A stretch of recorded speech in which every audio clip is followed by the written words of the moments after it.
Selamat sore Bapak Ibu Saudara yang kekasih di dalam Tuhan. Shalom. Kita akan bersama-sama mengikuti ibadah Patuen pada sore hari ini. Mari kita bersama-sama mengambil saat teduh dan kita memujikan Kidung Jemaat 454 baitnya yang pertama.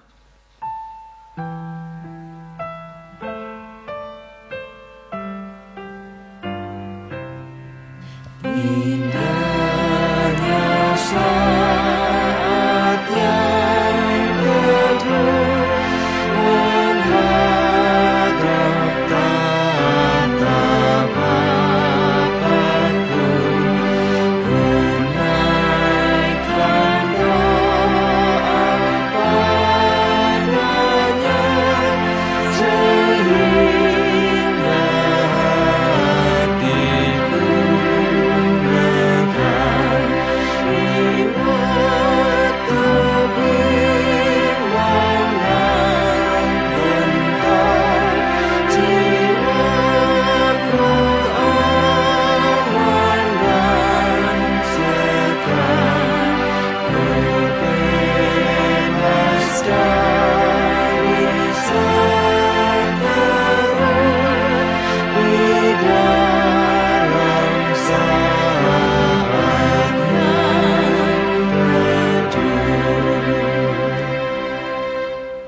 Kita mengambil saat teduh.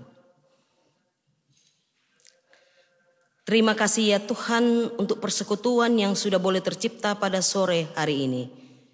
Kami mau bersama-sama beribadah kepada Tuhan. Karena itu kami serahkan ibadah kami dari awal, pertengahan hingga selesainya nanti.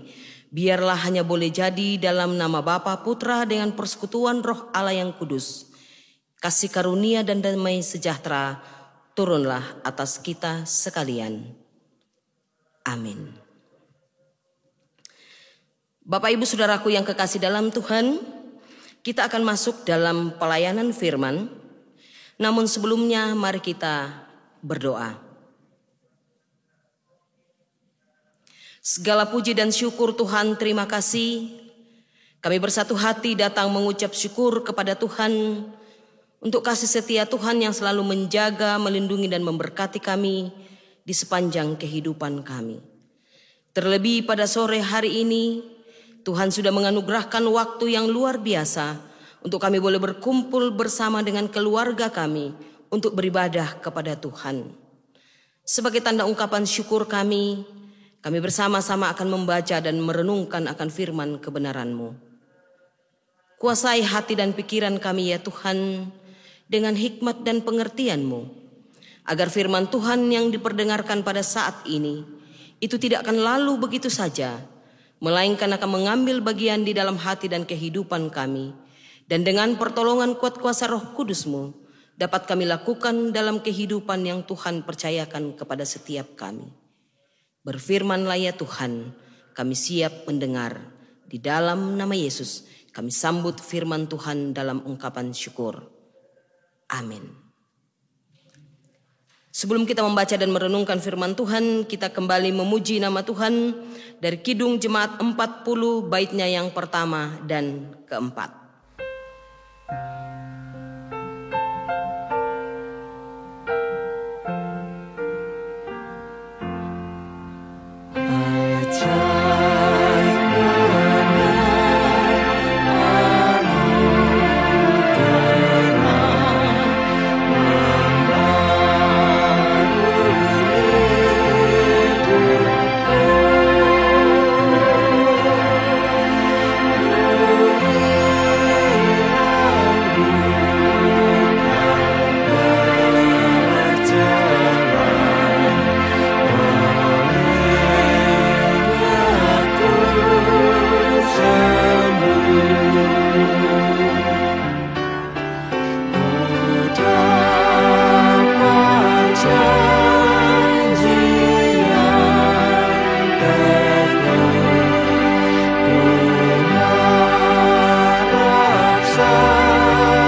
Bapak Ibu Saudara yang kekasih dalam Tuhan, firman Tuhan yang datang pada kita pada sore hari ini saya ambil dari 1 Petrus 1 ayatnya yang ketiga sampai ayatnya yang ke-12.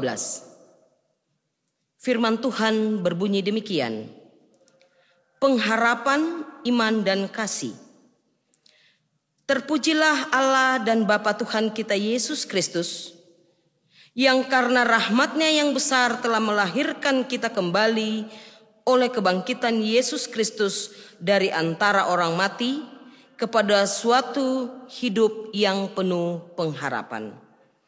Untuk menerima suatu bagian yang tidak dapat binasa, yang tidak dapat cemar dan yang tidak dapat layu, yang tersimpan di surga bagi kamu. Yaitu kamu yang dipelihara dalam kekuatan Allah oleh karena imanmu, sementara kamu menanti keselamatan yang telah disediakan untuk dinyatakan pada zaman akhir. Bergembiralah akan hal itu, sekalipun sekarang ini kamu seketika harus berduka cita oleh berbagai-bagai pencobaan. Maksud semuanya itu ialah untuk membuktikan kemurnian imanmu, yang jauh lebih tinggi nilainya daripada emas yang fana, yang diuji kemurniannya dengan api, sehingga kamu memperoleh puji-pujian dan kemuliaan dan kehormatan pada hari Yesus Kristus menyatakan dirinya. Sekalipun kamu belum pernah melihat Dia, namun kamu mengasihinya, kamu percaya kepada Dia. Sekalipun kamu sekarang tidak melihatnya, kamu bergembira karena sukacita yang mulia dan yang tidak terkatakan, karena kamu telah mencapai tujuan imanmu, yaitu diselidiki, diteliti oleh nabi-nabi yang telah bernubuat tentang kasih karunia yang diuntukkan bagimu. Dan mereka meneliti saat mana dan yang bagaimana yang dimaksud oleh Roh Kudus yang ada di dalam mereka, yaitu roh yang sebelumnya memberi kesaksian tentang segala penderitaan yang akan menimpa Kristus dan tentang segala kemuliaan yang menyusul sesudah itu. Kepada mereka telah dinyatakan bahwa mereka bukan melayani diri mereka sendiri, tetapi melayani kamu dengan segala sesuatu yang telah diberikan sekarang kepada kamu dengan perantaraan mereka yang oleh Roh Kudus yang diutus dari surga menyampaikan berita kepada kamu, yaitu hal-hal yang ingin diketahui oleh malaikat-malaikat. Sedemikian jauh pembacaan firman Tuhan. Yang berbahagia Bapak Ibu dan saya yang boleh mendengarkannya dan melakukannya dalam kehidupan kita hari lepas hari. Amin. Bapak Ibu Saudaraku yang kekasih di dalam Tuhan, perikop kita pada sore hari ini dari 1 Petrus 1 ayat 3 sampai 12, saya memberi tema pemulihan melalui kebangkitan Kristus. Sudah berapa kalikah kita merayakan Paskah atau hari kebangkitan Tuhan? Apakah yang kita harapkan terjadi dalam hidup kita melalui kebangkitan Kristus kali ini? Bapak Ibu Saudaraku yang kekasih dalam Tuhan, Rasul Paulus yang pernah beberapa kali gagal sebagai orang pilihan Tuhan, di hari tuanya mengingatkan pembaca suratnya yang pertama ini, dan juga bagi Bapak Ibu kita sekalian, orang-orang percaya dan orang-orang pilihan Tuhan, dalam 1 Petrus 1 ayat 3, bahwa terpujilah Allah dan Bapa Tuhan kita Yesus Kristus, yang karena rahmat-Nya yang besar telah melahirkan kita kembali oleh kebangkitan Yesus.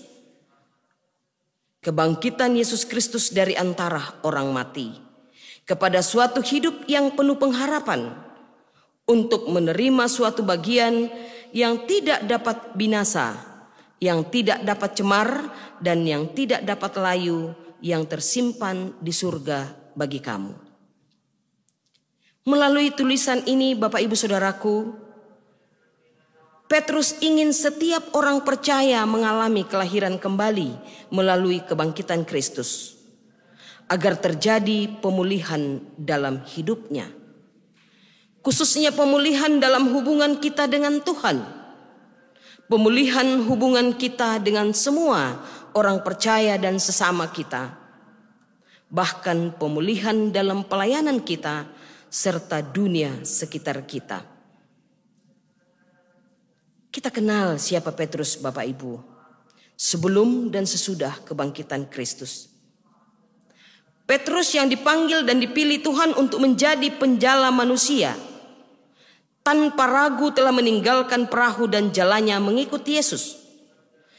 Petrus yang demikian mengasihi Tuhan, bahkan mau mati untuk Kristus. Seperti apa yang tertulis dalam Lukas 22 ayat 33. Tuhan, aku bersedia masuk penjara dan mati bersama-sama dengan Engkau. Tetapi ternyata Bapak Ibu Saudaraku, Petrus itu juga yang begitu pengecut dan lemah hingga sampai 3 kali menyangkal Tuhan menyatakan dia tidak mengenal Yesus.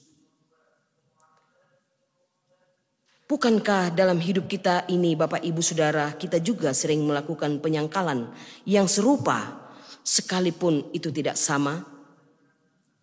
Penyangkalan itu bisa terjadi karena tekanan lingkungan, karena keluarga, atau karena karir dan pelayanan kita yang terasa begitu berat serta tidak ramah bagi kita.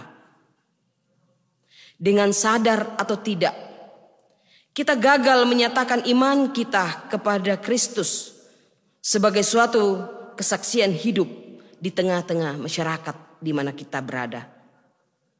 Betapa sering orang-orang di sekitar kita, entah itu keluarga kita, entah itu rekan kerja kita, entah itu lingkungan sekitar, bahkan mungkin di dalam jemaat kita, orang-orang tidak melihat tindakan dan ucapan kita bahwa kita adalah orang-orang pilihan dan kita adalah orang-orang percaya. Tindakan dan ucapan kita bukan saja tidak sesuai dengan kebenaran yang kita tahu, bahkan kadangkala tindakan dan ucapan kita itu lebih brutal dari orang-orang yang tidak mengenal Tuhan. Tindakan dan ucapan kita tidak lagi menyatakan kerendahan hati, tidak lagi menyatakan kebaikan, tidak lagi menyatakan keadilan. Bahkan mungkin tindakan dan ucapan kita mencederai kekudusan Tuhan. Sering yang kita tonjolkan, Bapak Ibu Saudaraku, hanyalah kemanusiaan kita yang tidak dikontrol dan tidak dikuasai oleh Roh Kudus. Tindakan dan ucapan kita tidak lagi menyatakan Kristus yang tanpa syarat, tidak lagi menyatakan kasih yang tidak menuntut, tidak menghakimi, dan tidak berubah. Tetapi yang kita nyatakan adalah kebencian yang tidak dapat disembunyikan lagi. Sungguh memang tragis, Bapak Ibu Saudaraku yang kekasih dalam Tuhan. Tapi inilah kenyataan yang tidak dapat kita pungkiri, yang selalu terjadi dalam kehidupan orang-orang percaya dan orang-orang pilihan Tuhan. Kita hanya bisa berharap kiranya Tuhan mau mengampuni, mau mengasihi dan mau memulihkan kita yang telah gagal untuk melakukan apa yang seharusnya kita lakukan. Bapak Ibu Saudaraku yang kekasih di dalam Tuhan, dari sekian kali penampakan Kristus setelah kebangkitannya, ternyata tercatat 2 kali Yesus menampakkan diri dan mengadakan percakapan khusus dengan Petrus. Yang pertama dalam 1 Korintus 15 ayat 5. Di situ di jemaat Korintus Rasul mencatat bahwa ia telah menampakkan diri kepada Kefas dan kemudian kepada ke-12 muridnya. Dalam penampakan tersebut memang kita tidak dapat keterangan lebih lanjut apa saja yang dipercakapkan Yesus dengan Kefas atau Petrus ketika itu. Namun dari catatan Yohanes, dalam Yohanes 21 ayat 15 sampai 24, kita tahu bahwa justru disitulah Yesus telah melakukan percakapan pribadi dan sangat intim dengan Petrus untuk memulihkannya. Bapak Ibu bisa membaca di Yohanes 21 ayat 15 sampai 24. Ada hal yang menarik dari percakapan tersebut, Bapak Ibu. Bahwa di dalam percakapan itu Yesus sama sekali tidak menegur Petrus ataupun mengingatkan kegagalannya dengan menyangkali Yesus. Dia tidak berkata kepada Petrus, "Petrus, benar bukan? Aku mengingatkan kamu bahwa kamu akan menyangkal aku 3 kali sebelum ayam berkokok pada malam aku ditangkap. Kamu harus mengaku atau kamu harus menyesal supaya aku dapat mengampuni kamu." Yesus tidak melakukan itu, Bapak Ibu. Yesus sungguh adalah Allah yang mengampuni dan melupakan, sebagaimana yang diungkapkan dalam Mazmur 103 ayat 8 sampai 12 oleh seorang pemazmur Daud yang meyakini kasih Allah, bahwa Tuhan adalah penyayang dan pengasih, panjang sabar dan berlimpah kasih setia. Tidak selalu ia menuntut dan tidak untuk selama-lamanya ia mendendam. Tidak dilakukannya kepada kita setimpal dengan dosa kita, dan tidak dibalasnya kepada kita setimpal dengan kesalahan kita. Tetapi setinggi langit di atas bumi, demikian besarnya kasih setianya dan orang-orang yang takut akan Dia. Sejauh timur dari barat, demikian dijauhkannya daripada kita pelanggaran kita. Bersyukurlah kita, Bapak Ibu, yang punya Tuhan yang demikian Maha Pengasih. Tuhan Yesus bukanlah Tuhan yang pendendam, yang suka menyimpan kesalahan serta mengorek kesalahan kita. Sebaliknya, Dia adalah Tuhan yang dengan penuh pengertian dan kasih setia menggugah kembali kasih Petrus kepadanya dengan 3 kali menyatakan apakah Petrus mengasihi dia. Bapak Ibu Saudaraku yang kekasih di dalam Tuhan, ketika Petrus 3 kali menyangkal dia, Tuhan pun kembali menggugah kasihnya dengan 3 kali menanyakan tentang kasih Petrus kepada Tuhan. Saya tidak tahu bagaimana perasaan Petrus, Bapak Ibu, ketika Yesus bertanya kepadanya sampai 3 kali, "Simon anak Yohanes, apakah engkau mengasihi aku?" Namun jikalau pertanyaan itu ditujukan kepada saya, mungkin tidak sampai 3 kali, Bapak Ibu. Atau jangankan sampai 3 kali, sekali saja mungkin saya sudah tidak sanggup untuk menjawabnya. Dan mungkin saya akan menangis karena pertanyaan itu pasti disampaikan dengan nada yang lemah lembut dan begitu menyentuh dan menggugah hati nurani. Saya percaya pun bahwa ketika Petrus mendengar pertanyaan Tuhan itu, dia pun menjawab, "Tuhan," dengan suara gemetar, "Engkau tahu segala sesuatu. Engkau tahu bahwa aku mengasihi engkau." Setelah 3 kali ditanya dan 3 kali menjawab bahwa ia mengasihi Tuhan, maka Yesus pun semakin yakin dan percaya dan tidak ragu lagi kepada Petrus. Dan Tuhan mengatakan kepada Petrus, "Gembalakanlah domba-dombaku." Itulah Bapak Ibu Saudaraku yang kekasih dalam Tuhan. Itulah pemulihan panggilan dan kepercayaan Yesus yang disampaikan kepada Petrus dan rekan-rekannya dalam kebangkitannya. Kesalahannya diampuni, kegagalannya dilupakan, dan tanggung jawabnya dipulihkan. Itulah makna dari sebuah kebangkitan Tuhan dalam diri Petrus, dan itu jugalah yang akan terjadi. Pemulihan terjadi dalam kehidupan kita. Maka tidaklah mengherankan Bapak Ibu Saudara, di hari pencurahan Roh Kudus, Bapak Ibu bisa membaca di dalam Kisah Rasul 2, bagaimana Petrus dengan tidak gentar memproklamirkan di hadapan para pemimpin Yahudi yang sebelumnya sangat dia takuti bahwa inilah Yesus yang bangkit.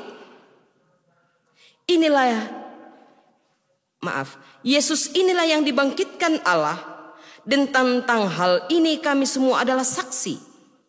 Dan sesudah ia ditinggikan oleh tangan kanan Allah dan menerima Roh Kudus yang dijanjikan itu, maka dicurahkannya apa yang kamu lihat dan dengar di sini. Jadi seluruh kaum Israel harus tahu dengan pasti bahwa Allah telah membuat Yesus yang kamu salibkan itu menjadi Tuhan dan Kristus.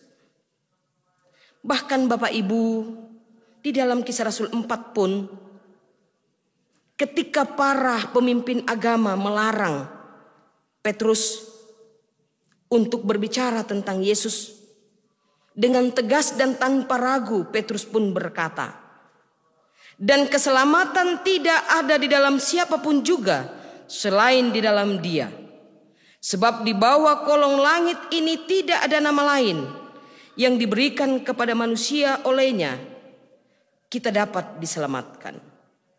Silakan kamu putuskan sendiri, manakah yang benar di hadapan Allah, taat kepada kamu atau taat kepada Allah. Kisah Rasul 4 ayat yang ke-12 dan 19. Bapak Ibu Saudaraku yang kekasih dalam Tuhan, itulah Petrus yang dipulihkan melalui kebangkitan Kristus. Dari seorang pengecut menjadi saksi yang berani. Dari seorang yang hanya memikirkan keselamatan diri sendiri menjadi rasul yang melupakan diri sendiri namun mengutamakan keselamatan orang banyak. Dari seorang yang sering berbicara karena dorongan emosional menjadi pengkhotbah yang berbicara atas dorongan dan kuasa Roh Kudus. Kiranya ini pun terjadi dalam kehidupan Bapak Ibu dan saya. Terjadi pemulihan karena kasih karunia Allah yang sudah bangkit menang atas maut, sehingga segala kesalahan, segala kekeliruan Bapak Ibu dan saya akan dipulihkan. Tanggung jawab yang sudah diberikan kepada kita akan dipulihkan, sehingga kita bisa berbicara, bertindak di bawah kontrol kuasa Roh Kudus. Bapak Ibu Saudaraku yang kekasih dalam Tuhan, dalam perayaan Paskah, setiap kita merayakan Paskah, yang Bapak Ibu harus hayati, bukan berapa kali banyak atau berapa banyak kali kita sudah merayakan Paskah, sudah melewati Paskah Tuhan. Namun yang perlu kita renungkan dan kita hayati dalam kehidupan kita, sudah adakah kuasa kebangkitan Kristus itu mengubah hidup kita? Sudahkah kita mengalami pemulihan melalui kebangkitan Kristus? Kiranya Tuhan memberkati kita sekalian. Amin. Kita mengambil saat teduh. Terima kasih Tuhan untuk firman-Mu. Roh Kudus-Mu ada pada masing-masing kami. Mampukan kami untuk mengerti dan memahaminya, sehingga melalui firman ini kami boleh dimampukan untuk selalu tampil menjadi anak-anak Tuhan, orang-orang pilihan Tuhan, orang-orang kepercayaan Tuhan yang menyatakan kuasa kasih-Mu di dalam sepanjang kehidupan kami. Amin. Bapak Ibu Saudaraku yang kekasih dalam Tuhan, kita akan bersama-sama memberikan persembahan syukur kita dari PKJ 146 baitnya yang kedua dan ketiga.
kita berdoa syafaat.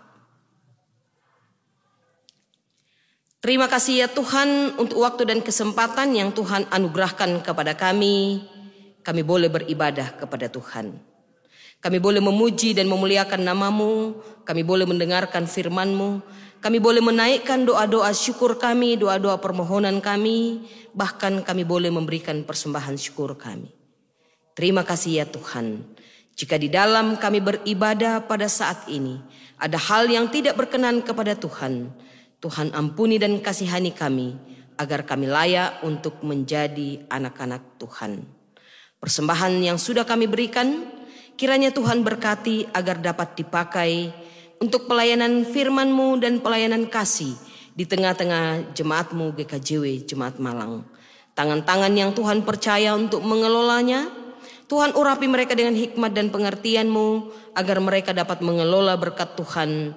Persembahan ini dengan penuh rasa tanggung jawab, dengan penuh rasa takut akan Tuhan. Berkat Tuhan yang masih ada pada kami sekalian, mampukan kami untuk mengucap syukur untuk semua berkat yang kami terima daripada Tuhan.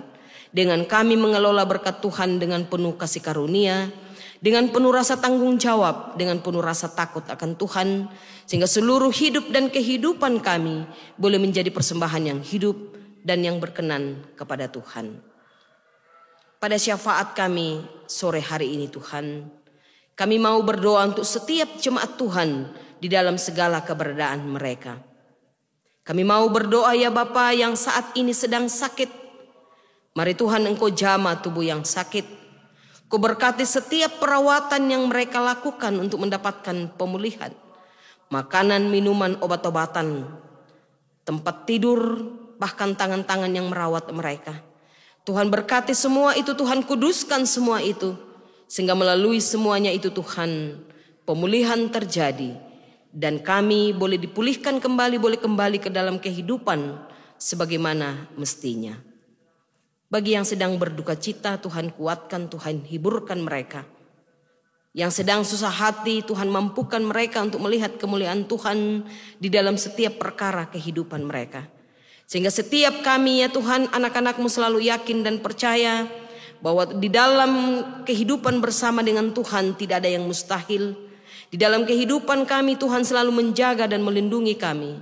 Sehingga kami semua boleh senantiasa bersuka cita atas kasih karunia-Mu. Karena kami percaya Tuhan selalu bersama dengan kami. Kami mau berdoa Tuhan untuk setiap anak-anak Tuhan yang boleh merasakan sukacita sepanjang minggu ini dalam pertambahan usia secara pribadi dan juga pertambahan usia dalam perkawinan. Biarlah Tuhan sendiri yang akan memberkati mereka, menguatkan sukacita mereka dan mereka mampu mengucap syukur kepada Tuhan dengan memberikan seluruh kehidupan dan kehidupan mereka menjadi persembahan yang hidup dan yang berkenan kepadamu. Kami berdoa ya Bapa, untuk semua majelis jemaat yang Tuhan boleh pilih berada di jemaat-Mu di tempat ini. Bapak pendeta, para penatua, para majelis, para diaken. Tuhan tolong mereka. Engkau Tuhan yang sudah memilih dan menempatkan mereka di jemaat-Mu di tempat ini. Kiranya Engkau juga Tuhan yang akan menguatkan dan memampukan mereka untuk melayani jemaat Tuhan. Sehingga melalui pelayanan semua majelis jemaat, nama Tuhan dipermuliakan dan semua jemaat-Mu boleh diberkati. Terima kasih ya Tuhan, setiap pelayan Tuhan, badan pembantu, komisi-komisi dan juga para pokja-pokjanya. Dan setiap orang yang memberikan diri untuk melayani Tuhan melalui musik, melalui pandu puji dan juga melalui multimedia. Tuhan kiranya memberkati mereka. Sehingga setiap orang yang mengambil bagian dalam pelayanan ini selalu bersuka cita. Karena mereka percaya jerih payah mereka di dalam Tuhan tidak akan pernah sia-sia. Terima kasih ya Tuhan untuk setiap panitia yang Tuhan sudah persiapkan untuk perayaan-perayaan Hari Raya Gerejawi di dalam Jemaat GKJW Jemaat Malang. Tuhan mampukan mereka untuk melayani Tuhan melalui setiap talenta yang Tuhan percayakan kepada mereka. Terima kasih ya Bapa, terima kasih. Inilah doa syukur kami, permohonan kami di dalam nama Yesus. Kami mengucap syukur, kami berdoa, kami memohon kepada Bapa di sorga. Amin.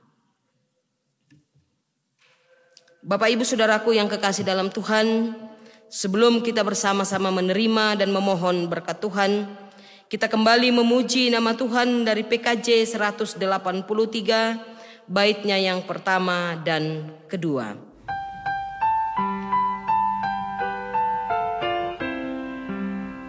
Mari sebarkan Injil ke seluruh dunia. Mari kabarkan nama Yesus Maha Mulia. Besar kasih-Nya bagiku dan bagi kita semua. Dia mati bagi umat manusia.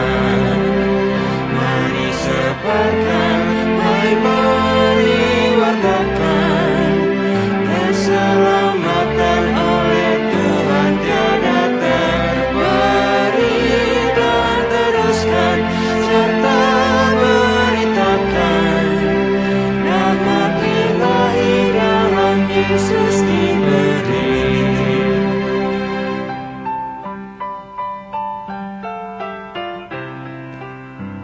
Bukalah hatimu, mari terima Dia. Buanglah congkakmu dan tetaplah percaya. Dekaplah Yesus Tuhanmu agar hidupmu berseri. Segala puji bagi Tuhan diberi. Mari sebarkan, hai mari wartakan keselamatan oleh Tuhan tiada terberi, dan teruskan serta beritakan rahmat ilahi dalam Yesus diberi. Mari kita mengambil saat teduh dan kita bersatu hati memohon berkat Tuhan.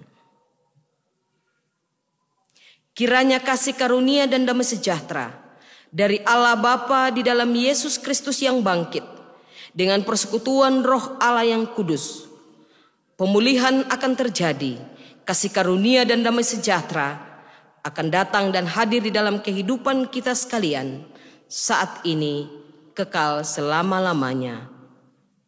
Amin.